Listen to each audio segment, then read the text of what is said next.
बहुधा बोधन चतुरहा, बोधन में चतुर हो, विषय को सरल करके समझावे, ऐसा जो वक्ता होता है सम्मानिता मुनि भी, महात्माओं के द्वारा ऐसा वक्ता अत्यंत सम्माननीय होता है।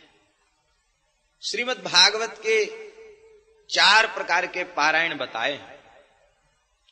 एक तो राजस पारायण बताया, सप्ताहम यज्ञवद यत्तु सश्रमम सत्वरम मुदा सेवितम राजसम तत्तु बहुपूजादि शोभितम।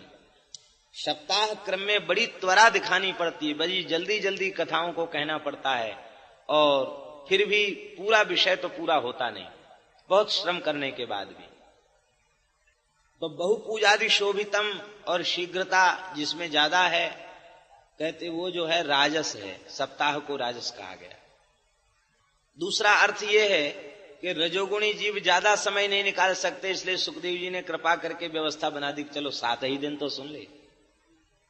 अब महीना 2 महीना का समय निकाल के वो कैसे आवे, इसलिए उनके लिए 7 दिन की व्यवस्था बना दी गई।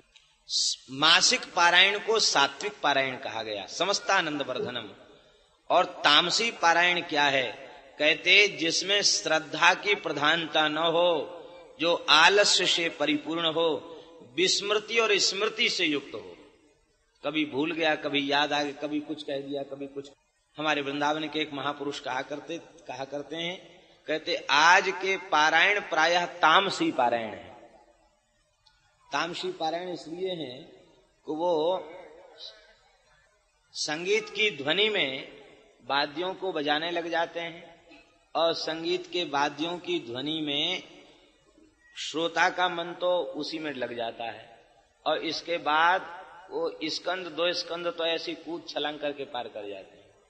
तो वो उनकी जो स्मृति की धारा है वो बनी रह जाती, कहां तक सुना था, थोड़ी देर कीर्तन कराया, पद गाया, उसी में बहुत सा समय बीत जाता है, और तुरंत आगे की बात वो कह देते हैं। तो स्मृति फिर विस्मृति, विस्मृति फिर स्मृति, इस तरह से युक्त होकर के जो कथा है, आलस्यपूर्ण जो पारायण है, उसको तामसी पारायण कहा गया। और उत्तम पारायण क्या है, बोले उत्तम पारायण है वर्ष मासादिनान्तु विमुच्य नियमाग्रहम् सर्वदा प्रेम भक्त्यैव सेवनम निर्गुणम मतम। जिसमें आग्रह न हो, न वर्ष का आग्रह हो, न मास का आग्रह हो, सर्वदा श्रवणम, जहां सर्वदा श्रवण में ही चित्त लगा रहे, जहां सदा सर्वदा भगवान के चरित्र में ही हमारा मन लगा रहे, उस श्रवण को निर्गुण पारायण कहा। हमारा चित्त इस प्रकार से भगवान के चरित्र में डूब जाए कि हम कथा कहे सुने बिना रह न सकें, यही हमारा प्राण बन जाए, ये है निर्गुण पारायण। निर्गुण माने त्रिगुणातीत। जब त्रिगुण के बंधन से ऊपर उठ जाएगा, त्रिगुणमयी माया से ऊपर उठ जाएगा, तभी भगवान का चरित्र प्राण बनेगा, उसके पहले भगवत चरित्र प्राण नहीं बनेगा। निरंतर भगवान के चरित्र में मन लगा रहे, यही वस्तुतः यही उसका स्वरूप है। श्रीमद् भागवत के 2 प्रकार के वक्ता हैं। कौन कौन? कृष्णार्थीति धनार्थीति श्रोता वक्ता द्विधा मतः, यथा वक्ता तथा श्रोता तत्र सौख्यम विवर्धते। 2 प्रकार के वक्ता और 2 प्रकार के श्रोता, कृष्णार्थी वक्ता और कृष्णार्थी श्रोता, और धनार्थी वक्ता और धनार्थी श्रोता। वक्ता तो है धनार्थी और कृष्णा है श्रोता है कृष्णार्थी। वहां भी आनंद नहीं बढ़ेगा, वहां रसच्युति हो जाएगी, रस नहीं होगा, वह रसच्युति हो जाएगी, रस भंग हो जाएगा। वक्ता धनार्थी है तो वह बार बार घुमा फिरा करके अर्थ की बात कहेगा कि भाई ऐसा करना चाहिए, ऐसा करो, तुम लोग सब खाली हाथ चले आते हो, ऐसा लाया करो, ऐसा करो, तब नहीं तुम लोगों को बड़ा दोष लगेगा यहाँ आने से। तो वो इस तरह की बात कह करके, अब जो बेचारे निष्किंचन महात्मा बैठे हैं, परमहंस हैं, निष्किंचन हैं, जिनका कुछ संग्रह परिग्रह से सर्वथा मुक्त हैं, उन बेचारों को लाभ कैसे मिलेगा? उनको लाभ नहीं मिलेगा। तो कृष्णार्थी श्रोता हो और धनार्थी वक्ता हो तो भी लाभ नहीं मिलेगा, सत्संग का रस प्रकट नहीं होगा। और वक्ता कृष्णार्थी है और श्रोता धनार्थी है तो भी रसच्युति हो जाएगी, तो भी रसभंग हो जाएगा। क्यों? बोले भागवत में तो आदि से अंत तक बार बार निष्कामता का वर्णन किया गया। भागवत के अंत में है नैष्कर्म्य माविष्कृतम, नैष्कर्म्य का आविष्कार किया गया, इसमें बार बार प्रकट किया गया है निष्कामता को। और परिपूर्ण निष्कामता आ जावे तो भगवान की प्राप्ति में उद्यम नहीं करना पड़ेगा, बिना चाहे भगवान मिल जाएंगे। पूरी निष्कामता आवे तो भगवान सामने प्रकट हो जाएंगे। हुआ है, ऐसे महात्माओं के चरित्र हैं, पूर्ण निष्कामता आगे भगवान सामने आ गया। तो वक्ता कृष्णार्थी है, पूर्ण निष्काम है, और श्रोता धनार्थी है। तो कृष्णार्थी वक्ता बार बार ज्ञान वैराग्य का पोषण करेगा, बार बार भगवान की भक्ति की बात कहेगा, बार बार ज्ञान वैराग्य का पोषण करेगा। और श्रोता को चाहिए स्त्री पुत्र व्यवसाय आदि में लाभ उसे चाहिए। वो कहेगा अरे भाई महाराज तो बढ़िया कथा सुना रहे हैं, रोज सवेरे से ले छोड़ दो, भजन में लग जाओ, संसार असार है, भोग नाशवान है। अरे भाई क्यों इनको छोड़ना पड़ेगा? छोड़ना तो पड़ेगा ही, छोड़ क्यों नहीं देते हो? एक ही बात रटी है, एक ही बात कह रहे हैं महात्मा लोग। तो क्या महाराज सबको ही घर द्वार छुड़ा के सबको क्या संसार से छुड़ाना चाहते हैं? वस्तुतः बात तो यही है, भगवान के भक्त जो कृष्णार्थी हैं वे सबको ही संसार से मुक्त करके भगवान के चरण कमलों में भेजना चाहते हैं। स्वाभाविक है, आप सरिस सब ही चह कीना, जो जैसा होता है वह दूसरे को वैसा ही बनाना चाहता है। तो भगवान के भक्त वे सब जीवों को भगवान का प्रेमी बनाना चाहते, सबको भगवान का भक्त बनाना चाहते। तो वक्ता कृष्णार्थी है और श्रोता धनार्थी है तो भी बात नहीं बनेगी। इसका तात्पर्य है भगवान की कथा का संपूर्ण रस हमें तब मिलेगा जब हम कृष्णार्थी बनकर कहें और कृष्णार्थी बनकर सुने, तब हमें भगवान की कथा का संपूर्ण रस मिलेगा। इसके बिना रस की प्राप्ति नहीं होगी, भगवान की कथा का रस नहीं मिलेगा।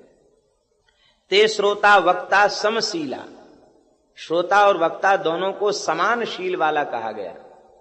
श्रीमद् भागवत के वक्ता ब्रह्मराज और श्रोता विष्णुराज। ब्रह्म और विष्णु शब्द में शब्द ही का तो भेद हो गया। विष्णु माने विस्लरी व्याप्त धातु से विष्णु बनता है, और ब्रह्म जो निरति से बृहत्तम उसे ब्रह्म कहते हैं।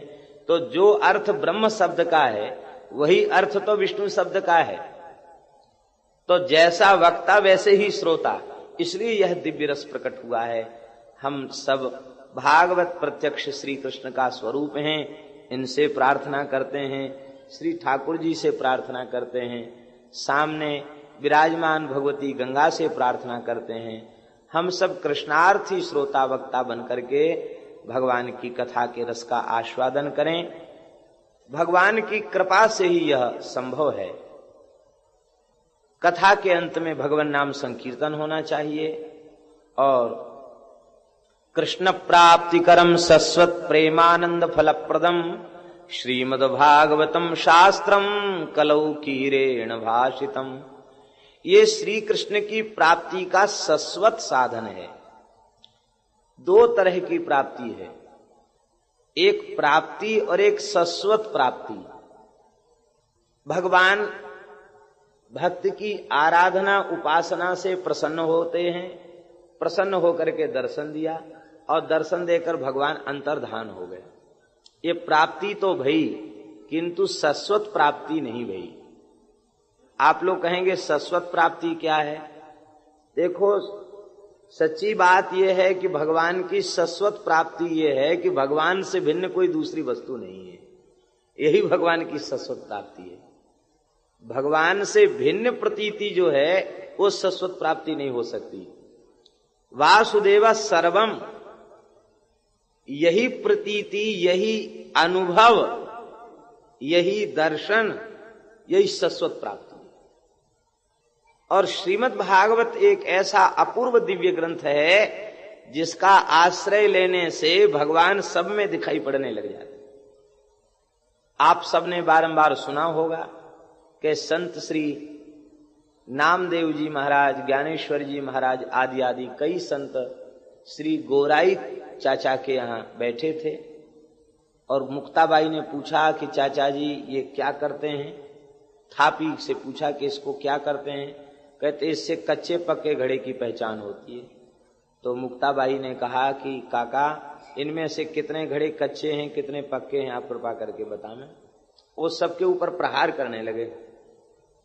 सब शांत भाव से बैठे थे, कोई कुछ नहीं बोल रहा था। जैसे ही नामदेव जी के मत्थे पे थापी पड़ी नाराज हो गए। वो संत आते हैं तो फूल चढ़ाते हैं, लोग उनको वंदन करते हैं, प्रणाम करते हैं, पूजन करते हैं, और तुम घर पर बुला के वैष्णव का यही सत्कार करना चाहिए। तो उन्होंने मुस्कुरा करके कहा कि बाकी सब घड़े तो पक्के हैं, यही थोड़ा कच्चा रह गया। ये बात सुनकर के बड़ा बुरा लगा उनको। वो सीधे ठाकुर जी के पास गए, विट्ठल भगवान के पास। तो भगवान की बड़ी ममता है नामदेव जी में, बहुत ममता है। देखा नामदेव जी उदास हैं तो ठाकुर जी ने कहा नामदेव क्यों उदास हो। कहा प्रभु गोराई चाचा ने भरी सभा में हमको कच्चा भक्त बता दिया। आप बचपन में ही हमको प्राप्त हो गए, आप हमारे हाथ से दूध पीते हैं, हमारे साथ खेलते हैं, फिर भी हम कच्चे भगत। बोले हाँ अभी तो कच्चे हो। तो संत तो झूठ बोलते नहीं, कच्चे हो अभी। तो महाराज आप पक्का बना दीजिए। ठाकुर जी बोले ये पक्का बनाने का काम तो संतों का है, हमारा काम नहीं है। पक्का तो महात्मा बनाते, संत बनाते पक्का। संतों में पुरानी कहावत है, पक्का हो ना जो चाहे तो किसी पक्के के संग खेल, कच्ची सरसों पेल के खल्ली मिले न तेल। परिपक्व का संग करो तो पक्की बात मिलेगी, कच्चे का संग करोगे तो क्या मिलेगा। महाराज कौन करेगा पक्का। बोले संत सदगुरुदेव पक्का करेंगे, कोई संत ही पक्का करेंगे। कहाँ मिलेंगे संत। कहते चले जाना जंगल में, एक शिवालय पे कोई महात्मा होंगे, उन्हीं के चरणों की शरण ग्रहण कर लेना, वे पक्का कर देंगे। वे संत हैं विशोबा खेचर। वो शिवजी के ऊपर ही अपने पैर रख के सोए हुए थे। अरे कहते ये तो संत नहीं, ये तो पागल है, शंकर जी के ऊपर पैर रखे। नामदेव जी ने कहा उठा ले चरण। किसके ऊपर पैर रखे हैं। कहा भाई मैं तो वृद्ध हूं, जहां शिव तत्व न हो वहां मेरे पैर रख दो। जैसे ही उन्होंने पैर उठा के रखे तो वहां शिवलिंग प्रकट हो गया। अरे ये तो यही महात्मा है, चरणों में गिर गए। तब उन्होंने कहा कि भगवान की देखो पूर्ण ज्ञान और पूर्ण भक्ति यही है, सब में भगवान का अनुभव कर लेना, यही पूर्ण ज्ञान है और यही पूर्ण भक्ति, सब में भगवान का अनुभव करना। और इसे मानना नहीं है, ये केवल कल्पना के ऊपर आधारित मान्यता हो ऐसी बात नहीं है। सत्य यही है, यही परम सत्य है कि सब में भगवान विराजमान हैं। जड़ चेतन जग जीव जत सकल राममय जान, बंदों सबके पद कमल सदा जोर जुगपान। सब में भगवान विराजमान, यही सच्ची बात है। ये शाश्वत प्राप्ति है। फिर तो नामदेव जी को ऐसी शाश्वत प्राप्ति भई है कि सब में भगवान को देखा उन्होंने। आग लग गई तो भगवान को देखा उन्होंने, बचा हुआ घी गुड़ तेल सब अग्नि में डाल दिया। ठाकुर जी ने की छप्पर छाई। कुत्ते में भगवान को उन्होंने देखा, कहां तक कहें प्रेत में भगवान को देखा उन्होंने। कीर्तन हो रहा था, सबको प्यास लगी थी, डर के मारे कोई चंद्रभागा में जल भरने नहीं जा रहा था, वहां श्मशान था, प्रेतों का उपद्रव था। आप घड़ा लेकर गए, जैसे ही जल भरा प्रेत सामने आ गए, तो आपने घड़े तो रख दिए और फेंट से करताल खोल करके नाचने लग गए। आज मेरे आए लंबक नाथ, धरती पांव स्वर्ग लो माथो, जोजन भरी भरी हाथ, शिव सनकादिक पार न पावे, तैसे ही सखा विराजत साथ, नामदेव के प्रभु अंतर्यामी, कीन्हो मोही सनाथ। आज आपकी इस दिव्य झांकी का दर्शन करके हम सनाथ हो गए। वाह, मंगलमय रूप, कोटि कंदर्प दमन वाला रूप तो कितनी बार देखा है, लेकिन ऐसा विचित्र रूप तो आज ही देखने में आया है। वाह, धन्य है, हम तो कृतार्थ हो गए। नामदेव जी का दर्शन करके वो प्रेतात्मा तो सब मुक्त हो गए, सब भगवत धाम चले गए। ठाकुर जी प्रकट हो गए। ठाकुर जी बोले कि नामदेव वाह तुम्हारी निष्ठा धन्य है, प्रेत के भीतर भी हमको देखते हो। कहा भगवान एक बात बताइए, आप प्रेत के भीतर नहीं हो क्या? कहा मैं हूं तो। जब आप हैं तो देखना कोई गलत है? ये ठीक ही है। आप हैं और नहीं अनुभव में आना ये गलत है, और आप हैं अनुभव आना यही सच्ची बात, यही सत्य बात है, यही वस्तुतः सच्चा अनुभव है। तो शाश्वत प्राप्ति क्या है? श्रीमद् भागवत शाश्वत प्राप्ति कराने वाला ग्रंथ है। शाश्वत प्राप्ति का मतलब ये है कि प्रेमास्पद श्री कृष्ण का सब में अनुभव होने लग जाना। जित देखो तित श्याममयी है, यही वस्तुतः शाश्वत प्राप्ति है। श्री सूत जी कह रहे हैं श्री कृष्ण की शाश्वत प्राप्ति का साधन है और प्रेमानंद फल को प्रदान करने वाला यह दिव्य ग्रंथ है। इस श्रीमद् भागवत को श्री सुखदेव जी ने कृपा करके प्रकट किया है।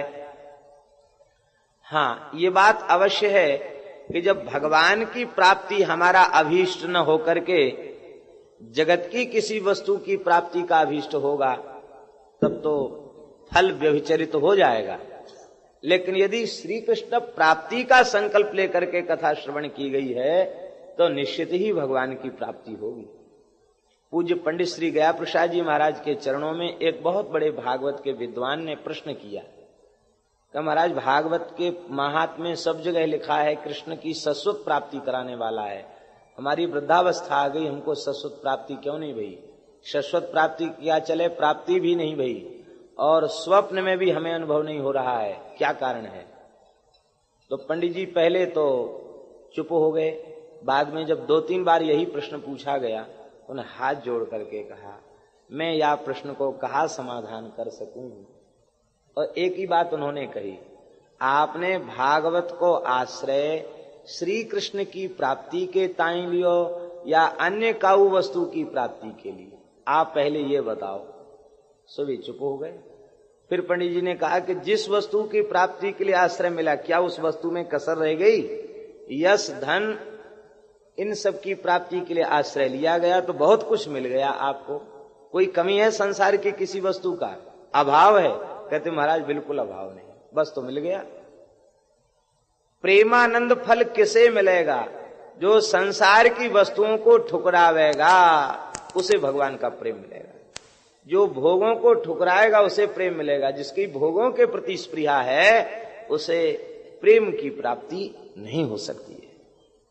प्रेमानंद फल प्रदम, ये प्रेमानंद फल को प्रदान करने वाला श्रीमद् भागवत शास्त्र है। हम सब श्री ठाकुर जी के चरणों में विनम्र प्रार्थना करते हैं, हम सबका चित्त निष्काम होवे और हम सबके हृदय में भगवान की कथा कहने सुनने की पात्रता का उदय होवे। यही प्रार्थना हम भगवान से करते हैं। श्री वृंदावन बिहारी लाल की, श्री गंगा मैया की। श्रीमद् भागवत के पद्म पुराणोक्त महात्म्य में सबसे पहले मंगलाचरण में कहा गया सच्चिदानंद रूपाय विश्वोत्पत्त्यादि हेतवे तापत्रय विनाशाय श्री कृष्णाय वयं नुमः। हम सब श्री कृष्ण के चरण कमलों में नमस्कार करते हैं। श्रिय सहिता कृष्ण श्री कृष्ण, श्री जी के साथ जो श्री कृष्ण हैं उनके चरणों में हम नमस्कार करते हैं। नमस्कार शब्द का अर्थ जो है आत्मसमर्पण से है, अर्थात शरणागति। आत्मसमर्पण माने संपूर्ण समर्पण। संपूर्ण समर्पण का तात्पर्य शरणागति। हम सब भगवान की शरण में हैं और शरणागति ही ज्ञान प्राप्ति का अधिकारी है। भगवान की कृपा शरणागत पर होती है। वैसे तो कोई ऐसा जीव नहीं है जिसके ऊपर कृपा न हो। सब कृपा, भगवान की कृपा सबके ऊपर समान रूप से है, लेकिन कृपा का अनुभव, कृपा का अधिकारी सन्मुख जीव होता है, शरणागत होता है। शरणागत को ही कृपा का स्वाद मिलता है, कृपा का अनुभव होता है। जब तक अर्जुन ने शरणागति नहीं की, शिष्यस्ते हम साधिमाम त्वाम प्रपन्नम, तब तक भगवान ने अपना दिव्य उपदेश भगवत वाणी श्रीमद् भगवत गीता का उपदेश उन्हें प्रदान नहीं किया। और अंतिम में भी सर्वधर्मान परित्यज्य मामेकम शरणं व्रज अहं त्वा सर्व पापेभ्यो मोक्षयिष्यामि मा शुचि कह करके संपूर्ण शरणागति का निर्देश यही भगवान ने अंतिम में प्रदान किया। गीता का सार सर्वस्व भगवान की शरणागति है। भागवत के तृतीय स्कंध में भगवान की माता देवहूति कह रही है मैं आपकी शरण में हूं, तो भगवान ने उन्हें उपदेश दिया। इनकी मैया भी जब तक यह न कहे कि हम शरण में हैं, इनका मित्र भी जब तक ये न कहे कि हम शरण में हैं, कहां तक 10वें स्कंद में तो नंद बाबा ने कहा प्रपन्नम परिमोचय, मैं शरणागत हूं, मेरी रक्षा करो, तब इनको छुड़ाया है। इनका नियम ही है जो शरण शब्द का उच्चारण करे उसके ऊपर कृपा करा। आप लोग कहेंगे ऐसा क्यों? वो भगवान कहते भी हैं, समुद्र को साक्षी देकर भगवान कह रहे हैं सकृदेव प्रपन्नाया तवास्मीति च याचते अभयम सर्वभूतेभ्यो ददाम्येतद् व्रतम मम। एतद् मम व्रतम, यह मेरा व्रत है, प्रतिज्ञा है। एक बार आकर कह दे तब अस्मि, मैं तुम्हारा हूं, ऐसा एक बार कह दे तो मैं संपूर्ण प्राणी मात्र से उसे अभय कर देता, निर्भय कर देता। कहे जरूर कि मैं आपका हूं और आपकी शरण में हूं, ये कहे। ऐसा भगवान ने विधान क्यों बना रखा है, ऐसी मर्यादा भगवान ने क्यों बना रखी है? तो आचार्यों ने कहा है संसार तंत्र बाहित्वात् रक्षापेक्षाम अपेक्षते। भगवान को संसार का तंत्र चलाना है, इसके सर्वोच्च नियंता तो भगवान ही हैं, और भगवान को इस तंत्र को चलाना है। तो यदि यह मर्यादा भगवान न रखें कि हमारी शरण में आकर हमारे संबंध को स्वीकार करे, रक्षा की प्रार्थना करे, तब हम रक्षा करेंगे, तब तो भगवान को विमुख जीवों की रक्षा के लिए भी भागना पड़ेगा। तब अपने कर्म का फल कौन भोगेगा? फिर भजन की आवश्यकता नहीं रह जाएगी, फिर शरणागति की आवश्यकता नहीं रह जाएगी। इसलिए भगवान ने यह मर्यादा बनाई है, सब जीव हमारे अपने ही, लेकिन एक बार कहें तो सही कि हे नाथ मैं आपका हूं, आपकी शरण में हूं, मेरे ऊपर कृपा करो, मेरे ऊपर करुणा करो, एक बार कहें तो सही। संसार तंत्र बाहित्वात्, संसार के तंत्र को भगवान को चलाना है, इसलिए रक्षापेक्षाम अपेक्षते। भगवान की शरणागति जीव के कल्याण का सबसे श्रेष्ठ उपाय है। देखो शरणागति का तात्पर्य संतों ने बताया है स्वीकृति। शरणागति माने स्वीकृति। स्वीकृति का तात्पर्य है हम भगवान के हैं इस भाव को भीतर से स्वीकार कर लेना, यही शरणागति। कन्या केवल स्वीकार करती है पति को भीतर से, और उस स्वीकृति से इतनी महिमा बढ़ जाती है कि पति का गोत्र उसका गोत्र हो जाता है, पति का घर उसका घर हो जाता है, पति का परिवार उसका परिवार हो जाता है, स्वीकार करने मात्र से। ऐसे ही हम भगवान के संबंध को स्वीकार कर लें तो हमारा सब कुछ बदल जाएगा। द्वितीयम जन्म कथ्यते, शरणागति को जिस दिन स्वीकार कर लिया उसी दिन नया जन्म हो गया, उसी दिन जन्म हो गया जिस दिन शरणागति को स्वीकार कर लिया। भगवान की शरणागति की दिव्य महिमा है। इसलिए सबसे पहले शरणागति की ही बात। श्री कृष्णाय वयं नुमः, हम सब युगल सरकार के चरण कमलों की शरण में हैं, वे ही हमारे आश्रय हैं। शरण शब्द का अर्थ होता है घर और रक्षक। शरणं गृह रक्षित्रो, घर, घर माने होता आश्रय। संपूर्ण जीवों का आश्रय परमात्मा है भगवान। सबके रक्षक भगवान है, सबके पालक भगवान है, सबके पोषक भगवान, सबके रक्षक भगवान है। अपने घर में आए बिना शांति नहीं मिलती। दूसरे का घर बढ़िया से बढ़िया सुविधा पूर्ण हो, लेकिन वहां कोई न कोई एक असुविधा भीतर बनी रह जाती है। और अपना घर फूस की झोपड़ी होए फिर भी आते ही लगता है कि हाँ हम अपने घर में आ गए। तो सब जीवों का अपना घर है भगवान के चरण कमल। जब वहां पहुंचता है तब उसे विश्राम मिलता है, तब शांति मिलती, उसके पहले शांति नहीं मिलती। पंचमे हनिष्ठेवा शाकम पचित स्वे गृहे अंडणी अप्रवासी च सवारी चरमोदते। अंडणी कौन है? अंडणी कौन है? भागवत धर्म के अनुसार अंडणी वो है सर्वात्मना यः शरणम शरण्यम गतो मुकुंदम परिहृत्य कर्तृम न देवर्षि भूताप्त नृणाम न किंकरो नायमणि च राजन सर्वात्मना यः शरणम शरण्यम गतो मुकुंदम परिहृत्य कर्तृम। जो सर्वात्म भाव से भगवान की शरण में चला गया है वही कर्ज से मुक्त है। भगवान की शरण में नहीं गया और केवल कर्म कांड के बल पर कर्ज से, ऋण से, देव ऋण, ऋषि ऋण, पितृण से मुक्त होना चाहता तो नहीं हो सकता है। शरणागति को स्वीकार कर लिया, कर्तृत्व भाव को छोड़ करके, कर्तृत्वाभिमान शून्य हो करके भगवान की शरणागति को स्वीकार कर लिया तो न किसी देवता का कर्जदार है, किसी का कर्जदार, न पितर का कर्जदार, न भूत का कर्जदार और न किसी ऋषि का कर्ज, किसी का कर्जदार नहीं भगवान के। तो अंडणी कौन है? जो सर्वात्मना या शरणम शरणम वही अंडणी है। और अप्रवासी कौन है? हम लोग सब प्रवासी हैं इसलिए दुखी हो रहे हैं। और ये प्रवास से लौटकर जब तक योनियों में भटकते रहेंगे, भोगों में भटकते रहेंगे, तब तक यही कष्ट भोगना पड़ेगा। जिस दिन भगवान के चरण कमल का आश्रय मिल जाएगा उसी दिन सच्चा घर मिल गया। और सच्चा घर मिल गया, अपना घर मिल गया, बस फिर शांति है। शरणम गृह रक्षित्रो, शरण माने घर। भगवान के चरण कमल ही हमारा अंतिम आश्रय हैं, उनके बिना हमें सुख प्राप्त नहीं हो सकता। ऐसे भगवान के चरण कमलों में हमारा नमस्कार। भगवान कैसे हैं? सच्चिदानंद स्वरूप हैं। सत स्वरूप, चित स्वरूप और आनंद स्वरूप भगवान हैं। यहाँ भगवान के इन तीन लक्षणों का भी वर्णन है और इन तीन हेतुओं को समझकर हमें शरण में जाना चाहिए, इसका भी संकेत है। हमें भगवान की शरण में जाना चाहिए। क्यों? क्योंकि भगवान सत्स्वरूप हैं। और हम क्या हैं?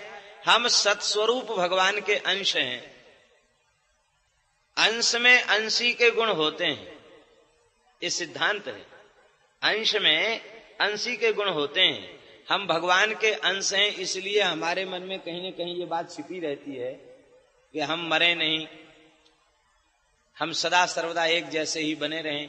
क्या करें, हम लोगों का बस नहीं चलता, इसलिए बूढ़ा भी होना पड़ता है, मरना भी पड़ता है, तरह तरह के कष्ट भी भोगने पड़ते हैं।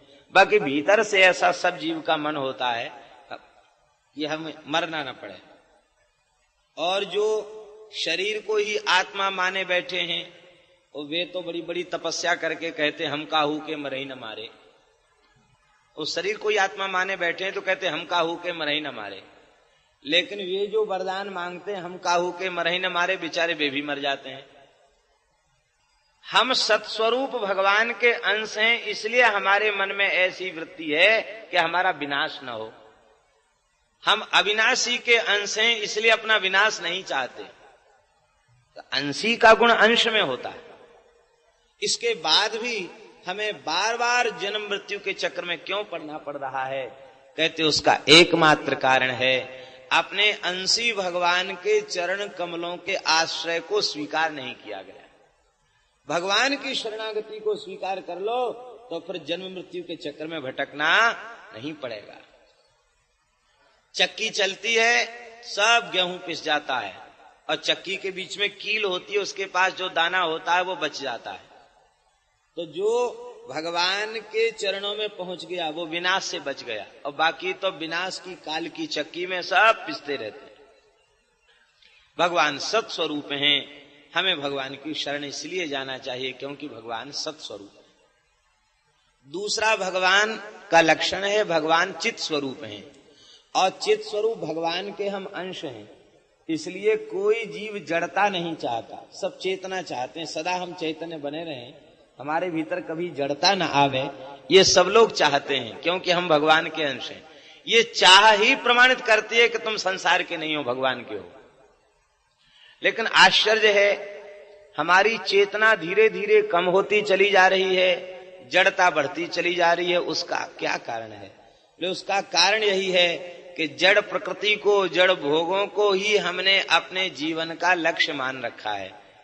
और जब तक इन्हीं का संचय संग्रह करते रहेंगे, इनको भोगने की लोलुपता जब तक चित्त में बनी रहेगी, तब तक जड़ता समाप्त नहीं हो सकती, तब तक जड़ता आती ही चली जाएगी। और भगवान परम चेतन है। कैसे चेतन है? अष्टम स्कंध में है, येन चेतयते विश्वम विश्वम चेतयते न यम। सबको चैतन्यता भगवान ने दे रखी है, लेकिन भगवान को चैतन्यता देने वाला कोई तत्व है, ऐसा कोई दूसरा तत्व नहीं। तमेव भांत मनुभाति सर्वम। उन भगवान के हम अंश हैं, इसलिए हम अपनी चेतना को सदा चाहते हैं, जड़ता नहीं चाहते, लेकिन फिर भी इस जड़ देह को आत्मा मान बैठे हैं, इसलिए हमारे भीतर जड़ता आती चली जा रही है। देहात्म बुद्धि का त्याग कर दें तो चेतना आ जाएगी। और श्री ठाकुर जी की करुणा से हमने देखा है, जो संत भगवान में समर्पित हैं, अंतिम क्षण तक भी उनकी चेतना में कमी नहीं आती। चेतना वही उनके भीतर बनी रहती। क्यों? वो जड़ शरीर से और भोगों से संबंध उनका नहीं, भगवान से संबंध है। और भगवान परम चेतन है, इसलिए उनकी चेतना में अंतर नहीं आता। रामकुंज में एक स्वामी जी रहते थे, हमने सुना कि वे भगवत प्राप्त संत हैं। उनके निकट दर्शन पढ़ते थे रंगलक्ष्मी विद्यालय में, उस समय विद्यार्थी ही थे। तो दर्शन करने उनका गए, तो हाथ पैर मुख पर सूजन, और हम दर्शन करने गए। उसके तीसरे दिन उनका शरीर पूरा हो गया। बैठे थे अकेले कक्ष में, हम किया, बैठ गए। तो हमने पूछा कि स्वामी जी आपका स्वास्थ्य कैसा है? तो उस समय उनकी स्थिति क्या थी? एक ही शब्द कह रहे थे और अश्रुपात हो रहा था। कन्हैया तुम्हें एक नजर देखना है, जिधर तुम छिपे हो उधर देखना है। कन्हैया तुम्हें एक नजर देखना है। फिर यही गाने लग जाते, जैसे यही धुन उनको सवारती। तो हाथ जोड़कर हमने कहा कि महाराज जी आपको देखना है तो क्या आपको दिखाई दिया? कहा जैसे तुम देख रहे हो ऐसे ही हमको दिखते हैं, ऐसा कहा उन्होंने। और उसके तीसरे दिन वे शरीर पूरा हो गया उनका। एक और संत उनके निकट दर्शन करने गए, वे अंतिम स्थिति में थे, उठ के बैठ भी नहीं सकते थे। उनके चरणों में प्रणाम किया। उनके महाराज आपका स्वास्थ्य कैसा है? श्री उड़िया बाबा उनका बहुत आदर करते थे, पंडित श्री दुर्गा प्रसाद जी महाराज। प्रणाम किया, हमने कहा महाराज जी आपका स्वास्थ्य कैसा है? तो कहते स्वामी जी भजन की 3 बातें हैं। और कंठ से शब्द नहीं निकला, उस समय बोले स्वामी जी भजन की 3 बातें हैं। जगत का संबंध छोड़ दो, भगवान से संबंध जोड़ लो। भगवान के बनकर, भगवान के लिए, भगवान का भजन करो। 3 बातें, चौथी बात है ही नहीं। फिर हमने पूछा तो फिर यही बात बताई, और कहते बस 3 ही बातें हैं, चौथी कोई बात नहीं है। कहीं बाहर जाना था, वहां से लौट के आए तो पता चला कि महाराज का शरीर पूरा हो गया। उनके संस्कार में फिर दास को सम्मिलित होने का अवसर मिला। ये है चिंतन, ये है चेतना। माने भगवान में जिनकी प्रीति बढ़ जाती है, अंतिम क्षण तक भी उनकी चेतना कम नहीं होती। शरीर में ममता नहीं है ना, भोगों में ममत्व नहीं है, इसलिए उनकी चेतना, उनका ज्ञान कभी ढकता नहीं है, कभी आवृत नहीं होता है। यदि हम अंतिम क्षण तक अपनी चेतना को ठीक रखना चाहें तो हमें शरीर संबंध, संसार से संबंध तोड़कर भगवान के नित्य संबंध का आदर कर लेना चाहिए, बस काम बन जाएगा। हरिशरणम। तो भगवान परम चेतन है, हमारी चेतना सुरक्षित रहे, हमारा स्वरूप आवृत न हो जाए, हमारा स्वरूप का बोध हमें बना रहे, इसके लिए हमारा आवश्यक है कि हम भगवान की। तीसरा भगवान का लक्षण है, भगवान आनंद स्वरूप हैं। आनंद, भगवान ही आनंद हैं। आनंदम ब्रह्मणो विद्वान न विभेति कुतश्चन, श्रुति भगवती कह रही है। आनंदम ब्रह्मेति व्यजानात, आनंद ही ब्रह्म है। आनंद नित्य वस्तु है, अखंड वस्तु, नित्य वस्तु आनंद है।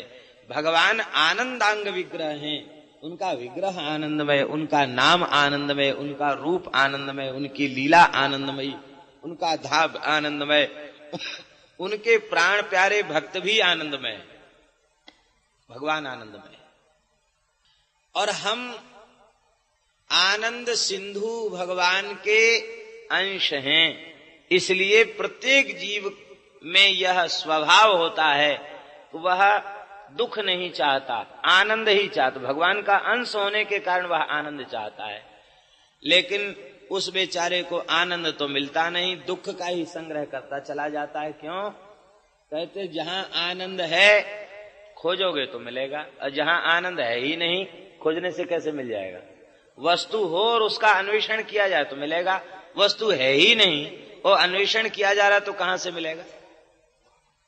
दुखालयम अशाश्वतम, संसार कैसा दुख का घर है और कोई चीज स्थिर रहने वाली नहीं है। ऐसे संसार में आनंद की खोज करो तो कहां से मिलेगा? शरीर और संसार में आनंद नहीं है, आनंद केवल भगवान में है, भगवान के आश्रय में ही आनंद है। भगवान का आश्रय जिन्हें प्राप्त हो जाता है वे इतने तृप्त हो जाते हैं कि संसार की कोई वस्तु उनके पास न हो, सर्वथा अभाव बना रहे संसार की वस्तुओं का, तो भी उन्हें अभाव का अनुभव नहीं होता। ये आनंद की बात। कितने भक्त ऐसे भाई राका बांका लकड़ी बेचकर निर्वाह कर लेते, अभाव का अनुभव नहीं होता। नामदेव जी ने कहा तमाम बड़े बड़े नास्तिक तुम्हारे राज्य में खूब ठाठ से रह रहे हैं, ये बेचारे दिन भर कीर्तन करते भजन करते, इतने परिश्रम से इनको निर्वाह करना पड़ता, आप कुछ तो कृपा करो, आपको दया नहीं आती है? भगवान ने सोने की मोहर ढेरी सामने लगा दी, आप तो प्रेमावेश में कीर्तन करते हुए चलते थे, पैर में ठोकर लगी, अरे राम राम, सवेरे सवेरे भगवान का दर्शन नहीं हुआ, माया का दर्शन हो गया, धूल से उसको ढक दिया। तब तक उसने कहा महाराज ये धूल के ऊपर धूल क्यों छोड़ रहे हो, इतना श्रम क्यों कर, धूल के ऊपर धूल डालने से क्या लाभ? ये भगवान में प्रीति हो जाएगी तो संसार की किसी वस्तु के प्रति आकर्षण नहीं रह जाए। उस आनंद के आगे सब कुछ फीका है, फिर किसी वस्तु को अच्छा वह नहीं मानता है। ऐसे भगवान आनंद रूप हैं और इन भगवान के शरणागति से ही आनंद मिल सकता है, और कोई दूसरा आनंद की प्राप्ति का उपाय नहीं। आनंद है ही स्वयं यही, इनकी प्राप्ति का ही नाम है आनंद। भगवान विश्व की उत्पत्ति, पालन और संहार इनके मूल कारण हैं। उत्पत्ति, पालन, संहार के भगवान मूल कारण हैं। हम लोग जन्म मृत्यु के चक्र में पड़े हुए हैं, भगवान ने यह चक्र संस्कृति का चला रखा है। भगवान के शरण में जाने से ही इस चक्र से हम मुक्त हो सकते हैं। त्रिविध तापों का आत्यंतिक विनाश करने वाला यह भगवान का आश्रय है। विनाश क्या है? देखिए, ताप की अनुभूति हमें होती है, चित्त को होती है, मन को होती है ताप की अनुभूति, और वस्तुतः ताप कोई वस्तु है नहीं। चित्त, मन जिसका अनुकूल भाव में अनुभव करता है उसे सुख कहते हैं, और जिसका प्रतिकूल भाव में अनुभव करता है उसे दुख कहते हैं। ऐसे आपको कोई गाली दे तो आप उसको प्रतिकूलता में ले जाते हैं तो आपको बड़ा दुख लगता है, करे हमको गाली दिया, इतना आप शब्द बोला, लड़ने मरने के लिए तैयार हो जाते हैं। और विवाह के प्रकरण में माताएं, देहातों में सब जगह प्राय परंपराएं हैं, तो विवाह के प्रकरण में माताएं गाली देती हैं, जो वर पक्ष के लोग होते हैं उनको गाली सुनाती हैं, लेकिन उन गालियों को सुनकर किसी को दुख नहीं लगता। पंच कवल करी जेवन लागे, गारी गान सुन अति अनुरागे, तुलसीदास जी महाराज कहते हैं। गाली सुन करके सर्व अवधवासी अत्यंत अनुराग में डूब गए। गाली सुन के आनंद होता होगा, ये हमने विवाह की गाली को अनुकूल मान लिया तो उससे आनंद हो गया, और वैसे किसी ने गाली दी तो उसे प्रतिकूल मान लिया तो दुख हो गया।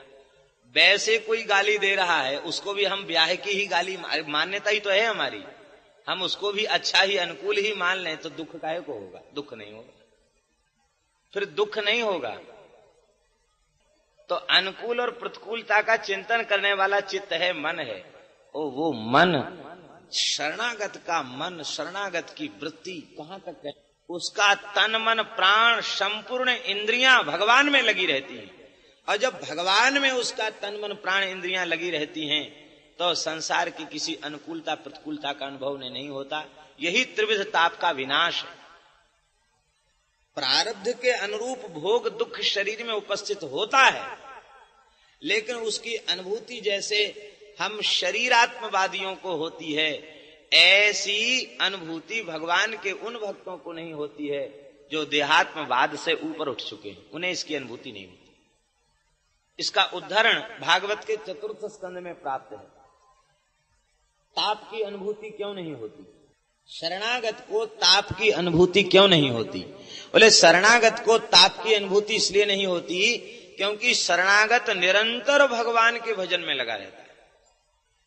भगवान से संबंध विच्छेद उसका नहीं होता, संबंध दृढ़ रहता है। 4th स्कंद में कहा गया, अयम त्वत्कथा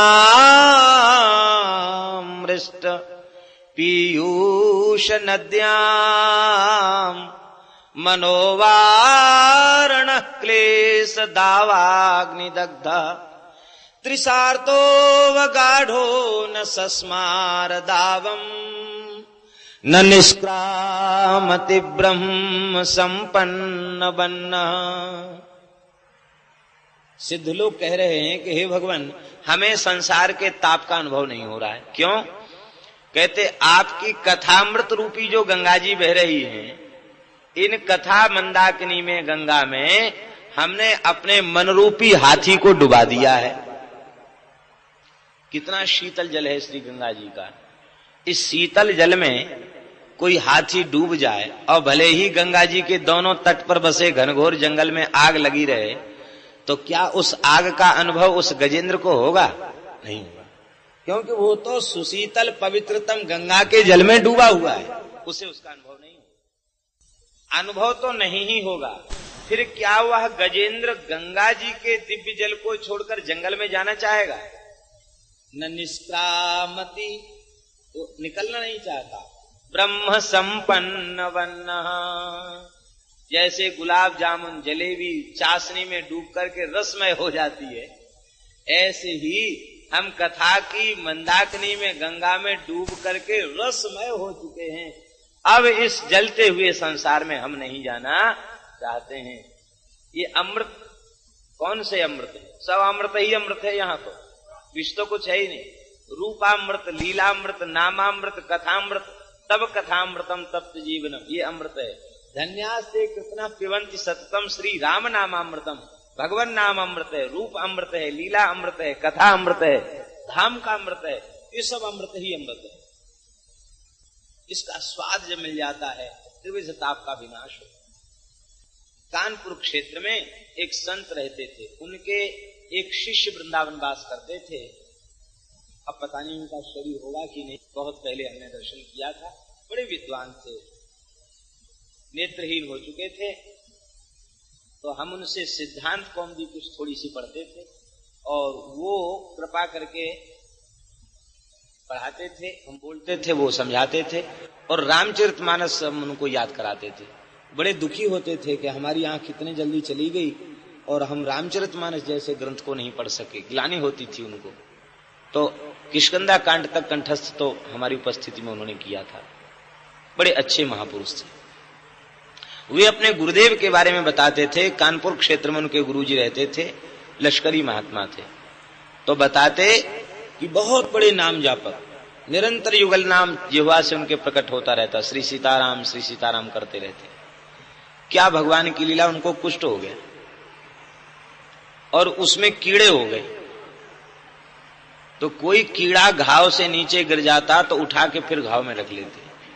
कहते राम राम राम राम, कहां जाओगे, शरीर का हो गई क्या भाई, कुछ दिन और रह लो, खा लो, क्या करोगे, ऐसे कहते। लोग कभी आह नहीं भरते, कभी कष्ट नहीं होता, प्रसन्न होकर के कीर्तन करते रहते। शरीर गल गया। और कबीर जी महाराज बताया करते थे कि उनके घाव से सुगंध निकलती, घाव से सुगंध आती, बदबू नहीं आती। ये महिमा गांव के लोगों ने विचार किया, बोले इनको शहर ले चलो इलाज कराओ। जीप लेके आ गए, बोले चलो आपको इलाज कराएंगे। तो बस कुटिया से निकले और गंगा जी में बैठ गए, गंगा जी के जल में जाके बैठ गए। हमको छूना नहीं विनाश हो जाएगा। अब बेचारे गृहस्थ लोग तो डर गए कि अब बाबा जी का इलाज भी करावे, हमारा विनाश भी हो गए तो ठीक नहीं। वो सब लौट गए। महाराज 8-10 दिन तक गंगा जी के जल में बैठे रहे। बाद में बाहर निकले तो न घाव न चिन्ह, एकदम बढ़िया शरीर हो गया। तो ये बात बताते थे कवि जी महाराज, कहते थे कि हमने एक बार गुरुजी से पूछा, महाराज इतनी पीड़ा है आपको अनुभव क्यों नहीं? वो तो उस समय पढ़ाते थे, विद्वान थे, तो शरीर के पीड़ा का अनुभव आपको क्यों नहीं? तो उन्होंने कहा कि बच्चा हमारा शरीर में मन नहीं है, हमारा मन राम जी के नाम में है, चरित्र में है, इसलिए हमें इसका अनुभव नहीं है। ये तो तापत्रय विनाशाय का तात्पर्य है, जब हम भगवान के संबंध को स्वीकार करके भगवान के नाम रूप गुण लीला में अपने चित्त को लगा देंगे तो हमें संसार के दुख का अनुभव नहीं होगा। इसी बात को भागवत के 10वें स्कंध में कहा गया, इति नंदादयो गोपाः राम कृष्ण कथाम मुदाः कुर्वन्तो रममाणश्च नाविन्दन् भववेदनाम्। सुखदेव जी कहते हैं नंदादि ब्रजवासियों को संसार की वेदना का पता नहीं था। क्यों? कहते वे निरंतर रामकृष्ण की कथा चर्चा करते करते उसी में डूबे रहते, इसलिए उनको संसार की वेदना की खबर नहीं थी। कुर्वन्तो रममाणश्च नाविन्दन् भववेदना। ऐसे त्रिविध ताप का विनाश करने वाली भगवान की शरणागति है। उन भगवान श्री कृष्ण के हम सब चरणों की शरण में हैं, क्योंकि इनकी शरणागति के बिना भागवत श्रवण की पात्रता भी हमें प्राप्त नहीं हो सकती। इसलिए हम सब भगवान की शरण में हैं और इस भागवत के तत्व को प्रकाशित करने वाले श्री सुखदेव जी हैं। हम सब श्री सुखदेव जी की भी शरण में हैं, क्योंकि वे मुनियों के भी गुरु हैं। यम प्रव्रजन्तमनुपेतमपेत कृत्यम द्वैपायनो विरह कातर आजुहाव पुत्रेति तन्मयतया तरवोभिनेदुस्तम सर्वभूत हृदयम् मुनिमानतोस्मि। सर्वभूत हृदय श्री सुखदेव जी को हम प्रणाम करते हैं। सर्वभूत हृदय कोई जीव नहीं हो सकता, ये भगवान के ही स्वरूप हैं, सर्वभूत हृदय हैं, उनको हम नमस्कार करते हैं। कैसे हैं? मुनिम, मुनि हैं। मुनि किसे कहते हैं? मुनि माने होता मननशील, जो नाम रूप गुण लीला का निरंतर मनन चिंतन करता रहे उसे मुनि कहते हैं। तो सुखदेव जी निरंतर भगवान के चरित्र का ही मनन करते रहते हैं, इसलिए मुनि हैं। ऐसे मुनि श्री सुखदेव जी को हम नमस्कार करते हैं। इनका वैराग्य कितना उच्च कोटि का है। यम प्रव्रजंत मनुपेत मपेत कृत्यम। अपेत कृत्यम, अभी आपका जात कर्म संस्कार तक नहीं हुआ, नालोच्छेदन संस्कार तक नहीं हुआ। लटकते हुए नाल को आड़बंद जैसे महात्मा कमर में लपेटते हैं, ऐसी कमर में लपेट लिया उन्होंने, चल पड़े जंगल की ओर। प्रायः प्रतिकूलता में ग्रह त्याग होता है। संसार का त्याग अनुकूलता में ही कम होता है, प्रतिकूलता में संसार का त्याग अधिक होता है। पूर्व संस्कार जिनके प्रबल हैं उनका अनुकूलता में भी त्याग होता है, लेकिन प्रायः प्रतिकूलता में ही संसार का त्याग होता है। और इसलिए संसार में प्रतिकूलता आना बहुत जरूरी है। इतनी प्रतिकूलता आने के बाद भी वैराग्य नहीं हो रहा है, तो सर्वथा अनुकूलता आ जाए तो क्या कभी किसी का स्वप्न में भी संसार से मन हटेगा? इसलिए दुख आना बहुत जरूरी है। प्रतिकूलता आना भगवान की बड़ी कृपा है, संसार में प्रतिकूलता आनी ही चाहिए। ये प्रतिकूलता भगवान की ओर ले जाने वाली है, इसलिए प्रतिकूलता जीवन में आनी आवश्यक है, आना ही चाहिए। प्रतिकूलता में ही त्याग होता, अनुकूलता में त्याग नहीं होता। लेकिन सुखदेव जी का त्याग संपूर्ण अनुकूलता में है। ये वैराग्य की बहुत ऊंची स्थिति। व्यास जैसे पिता, अज्ञानी पिता नहीं है, अष्टादश पुराणाचार्य भगवान व्यास, महाभारत जैसे दिव्य ग्रंथ के प्रणेता भगवान व्यास पिता हैं, महासती वटिका माता हैं, और जन्म भी किसी गांव नगर में नहीं, कहां दिव्य उत्तराखंड के क्षेत्र में, बद्री नारायण के क्षेत्र में, सरस्वती नदी के तट पर व्यास गुफा व्यासाश्रम में उनका जन्म, जहां प्रातः काल से लेकर सायंकाल तक वेद मंत्रों का उच्चारण ही चलता है, शास्त्र चर्चा ही होती है, और जहां जब तक नियम स्वाध्याय संयम परायण महात्मा ही निवास करते हैं, वहां किसी तरह की प्रतिकूलता उन्हें प्राप्त नहीं है। लेकिन भगवान में अनुराग कितना उच्च कोटि का है कि वह संसार भी उनको फंसाने वाला लगा, कहीं कर्म की ओर हम न आसक्त हो जाएं, कहीं दूसरे किसी मार्ग में न भटक जाएं। उन्होंने अपने जन्मदात्री माता की ओर भी नहीं देखा, पिता की ओर भी नहीं देखा। यम प्रव्रजन्तमनुपेतमपेत कृत्यम, सब कुछ त्याग करके जंगल की ओर चल पड़े। व्यास जी विरह से व्यथित होकर के पुकार रहे थे, पुत्रेति पुत्रेति, पुत्र इति पुत्र इति, हे पुत्र हे पुत्र कह करके व्याकुल होकर के विरह से व्यथित होकर पुकार रहे थे। इस श्लोक की टीका में श्रीधर स्वामी जी ने तो यहां तक कहा है कि केवल व्यास जी ही नहीं पुकार रहे थे, अपितु शुक पिक आदि आश्रम के जितने जीव हैं वे भी कह रहे थे, हे शुक वनुव्यास्यसि, कहां जा रहे हो? क्योंकि सुखदेव के रूप में नंदनंदन ही आए हैं, सबके आत्मा ही आए हैं, इसलिए जन्म में दर्शन मात्र से सबकी आसक्ति इनमें होगी। कहां जा रहे हो? व्यास जी पीछे पीछे चल रहे थे। क्या पुत्र के संबंध से उनको मोह था इसलिए चल रहे थे? ऐसा कहना अपराध है। जिन व्यास जी की वाणी का श्रवण करने मात्र से समस्त अज्ञानी मोही प्राणियों के मोह की अज्ञान की निवृत्ति होती है, उनमें स्वयं अज्ञान और मोह हो ये तो संभव ही नहीं है। तब क्यों चल रहे थे? इसका एक ही तात्पर्य है, वो ये है कि वैष्णव का अनुराग सत्संग में होता है, और व्यास जी इस बात को जानते हैं कि सुखदेव कोई सामान्य महापुरुष नहीं है, ये तो भगवत कथा रस को प्रकट करने के लिए आए हैं। तो वे चाह रहे थे कि सुखदेव जी प्रकट हों। एक तो 12 वर्ष के बाद जन्म लिया, अब प्रकट हों तो कम से कम हमारे साथ बैठ करके सत्संग मिले, संत के समागम का सुख प्राप्त हो। और समागम का सुख नहीं मिल रहा है, सत्संग से विछोह हो रहा है, इस बात का विरह है, और इस विरह से कातर होकर के वे पुकार रहे हैं। पुत्र के संबंध से विरह नहीं।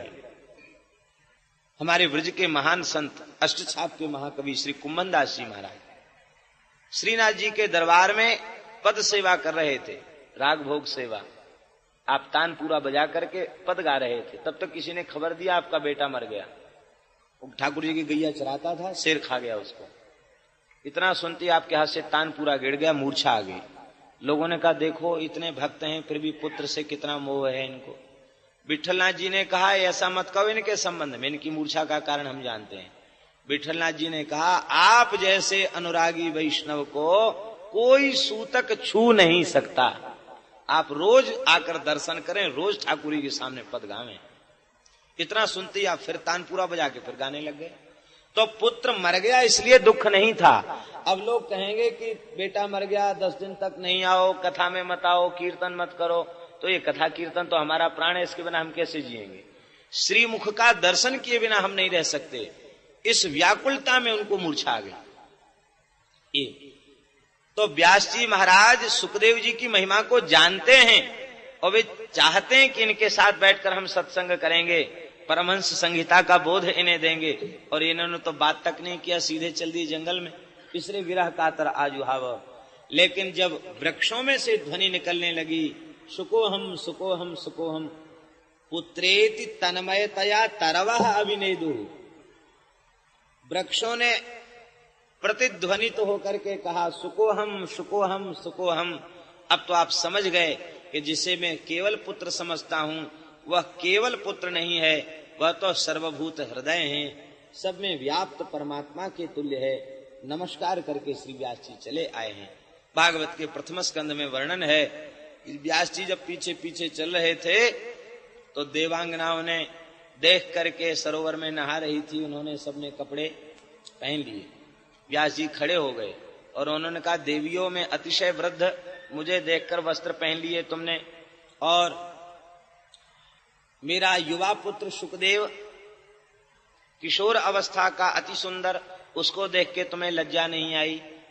देवांगनाओं ने कहा, भगवान आपके तप में ज्ञान में किसी प्रकार का हमें कोई संदेह नहीं, आप पवित्रतम अंतःकरण के महापुरुष हैं, लेकिन आपकी दृष्टि में स्त्री पुरुष का तनिक भेद है, लेकिन आपके पुत्र में यह भेद भी नहीं है। स्त्री पुंभिदा न तो सुतस्य विविक्त दृष्टे, स्त्री पुरुष का भेद नहीं, न तो सुतस्य, आपके पुत्र में यह भेद नहीं है। क्यों? विविक्त दृष्टे है, एकमात्र भगवान में उनकी दृष्टि है, श्री कृष्ण में उनकी दृष्टि जमी भई है। ऐसे श्री सुखदेव जी के चरणों में हम सब प्रणाम करते हैं। संभवतः समय अपराह्न में